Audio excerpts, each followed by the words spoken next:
I'm Andrew Schwartz, and you're listening to The Truth of the Matter, a podcast by CSIS where we break down the top policy issues of the day and talk with the people that can help us best understand what's really going on.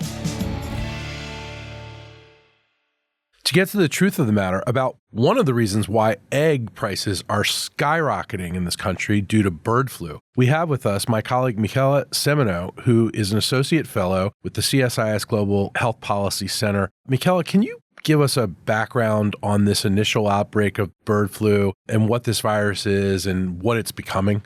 Sure. And thanks for having me, Andrew. Really glad to be here today. Bird flu is the colloquial name we use for H5N1, which is one strain of influenza viruses. Folks are probably most familiar with influenza from hearing about the 1918 pandemic of flu that killed millions of people across the world, including here in the United States. And we've had several different instances of flu pandemics from different strains like H5N1 through the decades. In the 1950s and the 1960s, we had a scare in 2009, folks might remember, with swine flu. And H5N1, we first saw pop up in humans in an outbreak in Southeast Asia in 1997. And over the past 3 decades, we've had a little under 1,000 cases of the virus pop up in Southeast Asia, in China, in Egypt, and now in the United States. And about half of those cases have resulted in human deaths. We saw the first cases of bird flu in humans spilling over from birds to humans in the U.S. back in 2022. We had one case in Colorado. And then we had a big surprise in March of this year when we detected bird flu had spilled over from wild birds into cows, which we didn't think could happen. We had never seen before. And then we had a human case pop up in Texas in April of this year. And since then, we've had 67 cases in the United States in humans, but we've had hundreds of dairy cattle herds affected, which has disrupted somewhat that industry. And we continue to see huge impacts on poultry flocks in the U.S., which is why Americans are starting to see egg prices skyrocket. When we have bird flu in poultry flocks, it's very deadly to birds in a way that we haven't seen in cows and we haven't seen in humans so far. And so when you have bird flu pop up on a poultry farm, farmers have to cull or kill all of the infected birds to protect the rest of the flock. And so that's led to this big shortage that's driving up egg prices and making it hard to find them in supermarkets. And how scary is this for humans? I mean, I know that 38 of these 67 cases reported in the United States have occurred in California and have been associated with farms in California. How scary is this for humans right now, those of us on the East Coast, places that haven't had this yet before? So the Centers for Disease Control, the CDC, continues to say that the risk to humans is low in the United States. Everyday Americans, this isn't something that you should be worried about every day walking down the street. Of those 67 human cases we've had, almost all of them we've been able to trace back to direct contact between humans and some agricultural herds. So some infected birds, some infected Some cow. infected birds, some infected cows, a split between the two. And so at the moment, that assessment is the same. Everyday Americans should protect themselves by don't handle sick or dead birds if you come across them, don't drink raw milk or eat raw meat. Pasteurization continues to work to keep the milk supply safe. Don't feed raw products to your pets. And for farm workers, it's things like wearing masks and wearing gloves when they're conducting their work. And this is particularly important because raw milk has become a fad among some people with nutrition and muscle building. Right. Raw meat has been a fad. Raw has been a fad. Right. So this is a little bit more dangerous than we might have thought. Right. And I think brushing it off is not a good strategy here. We have these processes in place through the FDA because they keep people safe, and folks should be willing to trust that to keep themselves safe. Okay, Michaela, let me put this in perspective for our listeners. So since January 2022, bird flu has affected more than 136 million commercial, backyard, and wild birds. And this is one of the things that, again, we talk about, soaring egg prices. What else should we be worried about here? What's the government response been so far, and what do you expect it to be in the Trump administration? We have the appointment of Robert F. Kennedy Jr. to head the Health and Human Services Department. He's not confirmed yet as we speak on Tuesday, January 28th, but how is this all affected by an incoming administration? Great questions all around. I'll kind of take them in order. So I think what we're worried about is all viruses, and flu in particular, is mutating constantly. Most of the cases that we've seen so far in humans have been really mild, especially cases coming from the strain that's infecting cows. So farm workers get conjunctivitis or they get mild respiratory symptoms. A lot of people might not even be presenting for testing because they say, I'm not that sick. I don't need to go see a doctor. We've seen 2 severe cases, one up in British Columbia and one in Louisiana, where an elderly man sadly passed away. Scientists and public health experts were watching to see whether more of those severe cases are popping up. That would be an indication to us that mutations are happening in the virus that would make it potentially more severe in humans. We haven't seen human-to-human transmission so far. That's when the virus jumps from person to person. That would be the biggest red flag that this is moving into a more dangerous phase and could potentially cause a pandemic among humans. Really? A pandemic? We're not at that point yet, but again, the virus is mutating all the time. If you have someone who's co-infected with different strains of the virus, that means maybe you have a farm worker who's infected with seasonal flu at the same time that they get exposed to H5N1. You could have the viruses swapping pieces of genetic material. Anytime we let the virus have more shots on goal like that to develop into a more serious strain, that's a risk for us. And that's why it's important to have surveillance across all different aspects of where the virus is moving and transmitting among animals. We've seen it not just in cows, not just in wild birds. We see it in foxes and domestic cats and marine mammals. We're getting a lot of surprises from flu, and we don't totally understand how the virus is moving and changing. So having surveillance through testing milk in bulk, which the Biden administration put processes in place to start that at the end of December of last year, having wastewater surveillance, which is some infrastructure we've built up across the country during COVID. Yeah, we use COVID money. That funding is going to run out early this year. That's a system that's been working really well that we need to sustain. We have great surveillance across our emergency rooms across the country where people who are sick submit for testing. And then we have active case finding where when we have a cow herd that's found to be sick or you have a poultry herd where the virus is detected, you have workers be tested to make sure that there aren't any cases there. And that's where we found the majority of cases among farm workers is through that active testing that the CDC is doing and the USDA is doing. I think to the second part of your question, we had a bit of a slow start in how the U.S. response to this virus got mobilized. Slow response during the Biden administration. During the Biden administration, yes. During especially the early months of the outbreak in the early spring and summer, when we weren't sure how much the virus was going to start spreading. The agricultural industry has a mandate to protect animal health, but also to protect the health of the agriculture sector and market in the United States. And the workers. And so you have somewhat of a mixed mandate there. The White House was pulling together experts across the interagency on a very regular basis from the start of the outbreak. So that process has been ongoing. But getting these big programs moving about testing milk in bulk, or we just saw an investment of $300 million at the end of December into testing and surveillance. Those bigger flagship projects, we wish we had seen many months earlier so that we could have really gotten a handle on knowing how the virus is moving and changing. So a slow start with the Biden administration, fast forward to Trump administration, second Trump administration, it's a nascent administration, just started. Right. What are they doing? And also, I guess I need to back up a little bit and say, whenever you say the pandemic word, we get really scared. I'm assuming that there's some kind of vaccine that's been developed or is being developed? So we have a few different tools that we could use if suddenly bird flu presented a larger risk to the human population. That would be if we saw transmission happening from person to person, which we're not seeing right now. We have about 5 million vaccines stockpiled in the United States for H5N1, and the Biden administration had been working to increase that stockpile up to 10 million vaccines. And does that help with the mutated virus? Because now it's not that same strain. It's moving into something else. Right. We don't know for sure. So far, it seems that the vaccines we have would have some efficacy against the current strain of the virus. But again, it keeps moving and changing. And so that's testing that the CDC and other agencies are doing constantly to make sure the countermeasures we have would still work.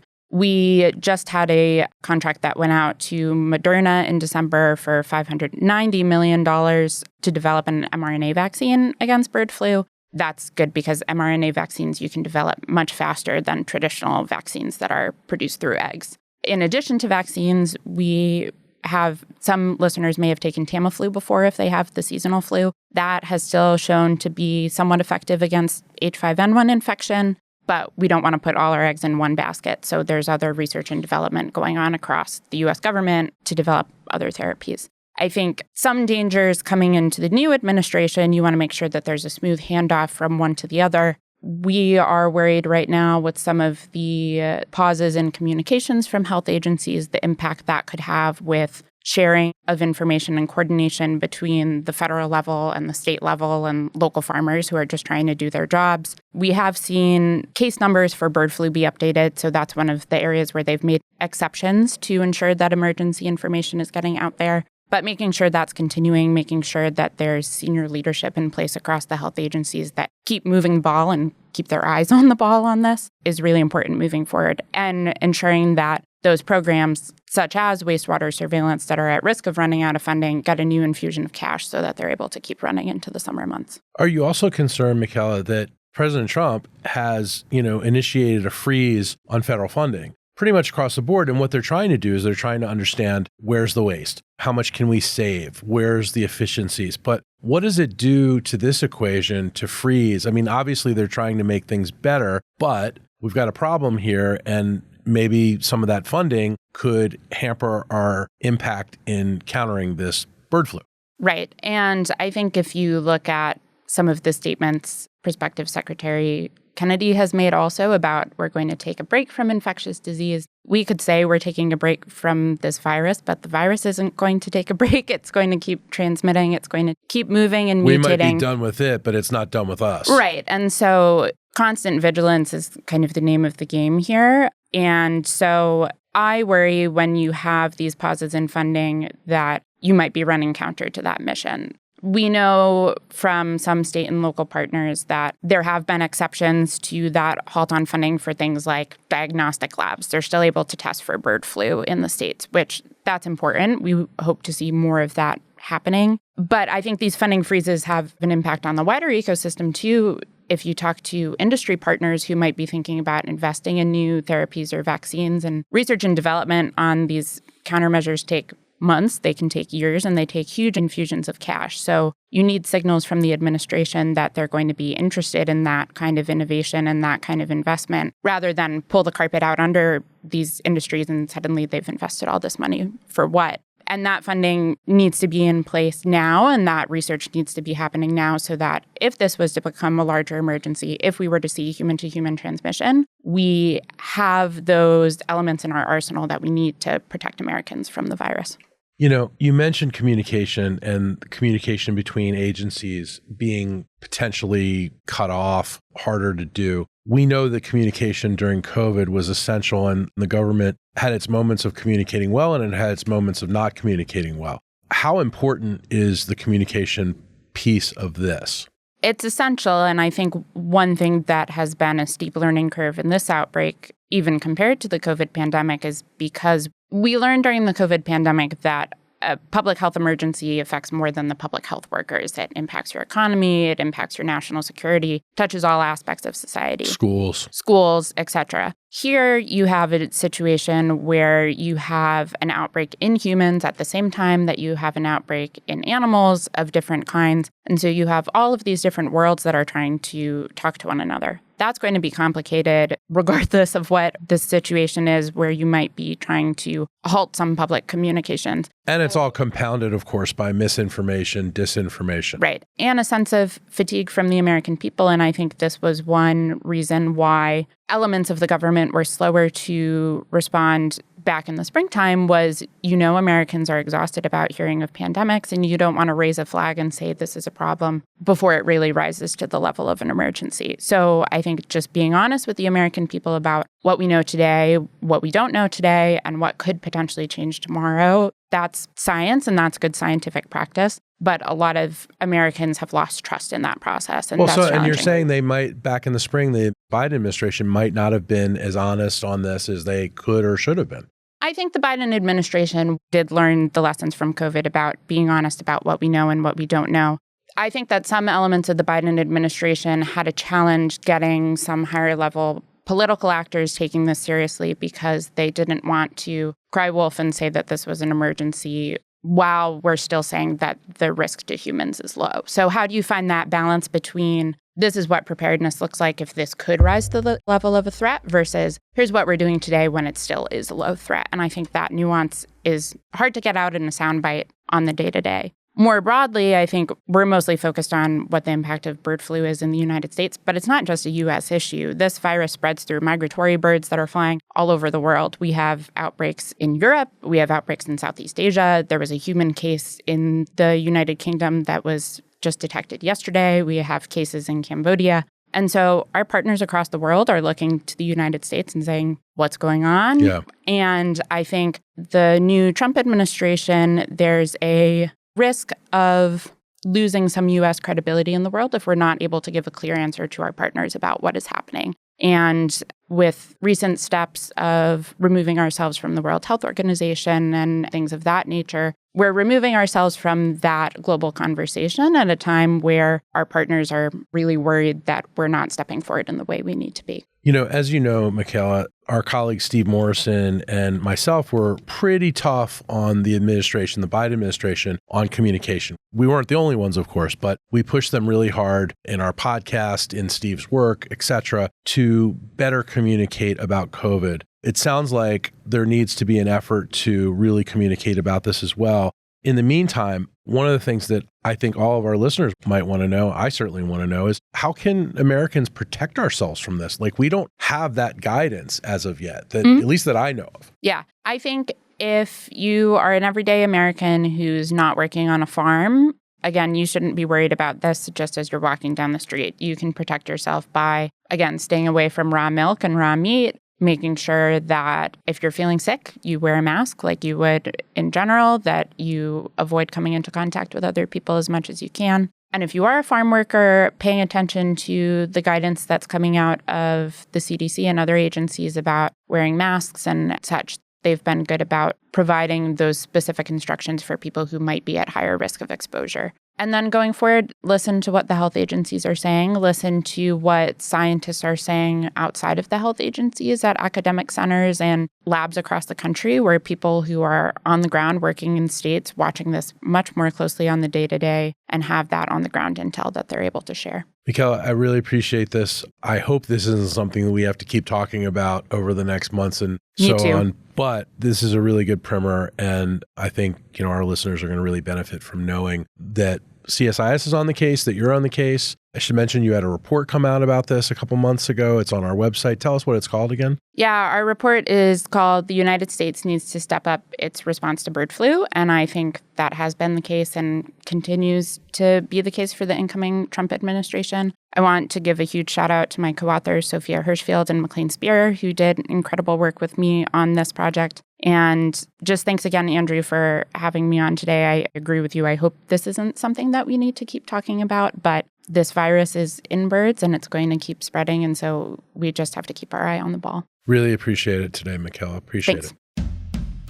If you enjoyed this podcast, check out our larger suite of CSIS podcasts. From Into Africa, The Asia Chessboard, China Power, AIDS 2020, The Trade Guys, Smart Women, Smart Power, and more. You can listen to them all on major streaming platforms like iTunes and Spotify. Visit csis.org/podcasts to see our full catalog.